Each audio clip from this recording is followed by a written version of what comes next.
This is the shortest player ever drafted in the NBA, and he played for 14 years. Standing at only 5 feet 3 inches tall, Tyrone Muggsy Bogues defied expectations and actually made an impact on the basketball court. His remarkable career showcased his exceptional speed, hustle, and basketball IQ, proving that height is not the sole determinant of success in the league. But how did Muggsy Bogues rise to become the ultimate pest in the NBA? You can argue Bogues really stepped up starting in his college days. He played 4 years at Wake Forest University, where he averaged his senior year 15 points, 10 assists, 3.8 rebounds, and 2.4 steals per game. Not bad for an undersized point guard. Bogues set an all-school assist record of 579. In an emotional ceremony at the final home game of his career, the school retired his jersey number 14. He was named to the All-ACC team that year and left a conference record of 781 career assists.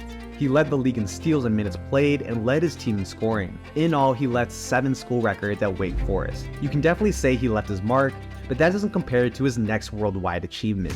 Bogues then went on to represent the US national team in the 1986 FIBA World Championship, where he played a crucial role in helping the team secure the ultimate prize, a gold medal. Soon after, Muggsy then declared for the NBA draft in 1987. Before we get into it, any guesses on what number he got drafted? Many scouts doubted Bogues' ability to survive, let alone thrive in the league. In fact, the average height of an NBA player at the time was 6 foot 7 inches. Nonetheless, the Washington Bullets selected him 12th overall in the NBA draft that also included David Robinson, Reggie Miller, Scottie Pippen, and Kevin Johnson. Funny enough, in his rookie year, Bogues was a teammate of Manute Bol, who stood 7 foot 7 inches tall. They were the tallest and shortest players in NBA history at the time, with a 20-inch difference between them. Fun fact, Bol and Bogues appeared on 3 magazine covers together. As a rookie, Bogues started in the Bullets' first preseason game, but the season fizzled with time. The upcoming 1988-89 NBA season marked the entry of the Miami Heat and Charlotte Hornets into the league as expansion. Despite the Washington Bullets' weakness at the point guard position, they left Bogues unprotected. Seizing the opportunity, the Hornets selected Bogues in the expansion draft on June 22, 1988. It was in Charlotte where Bogues really found his home. Over the course of 10 years, he became an integral part of the Hornets' success. Led by standout players like Alonzo Mourning and Larry Johnson, the Hornets became a beloved team in the NBA and a consistent contender in the playoffs. But was Muggsy Bogues actually any good at defense? If you think Muggsy was too short to get many rebounds or block many shots in the NBA, you are right. Though his career defensive rebounding percentage was not that bad, 7.9%, it is actually higher than John Stockton, who is considered tall compared to Muggsy.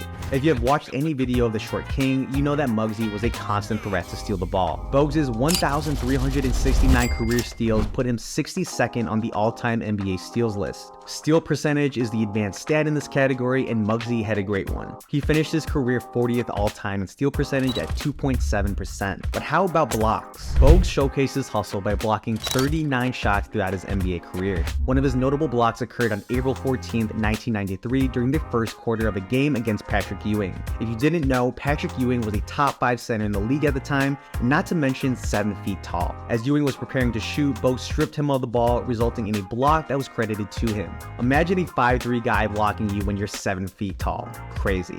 Muggsy Bogues walked so Nate Robinson can run. His real name was Tyrone, but he picked up the nickname Muggsy as a kid. The neighborhood kids said he was so tough on D, he was constantly mugging them. He was almost always the quickest guy on the court and used that quickness to smother ball handlers up and down the hardwood.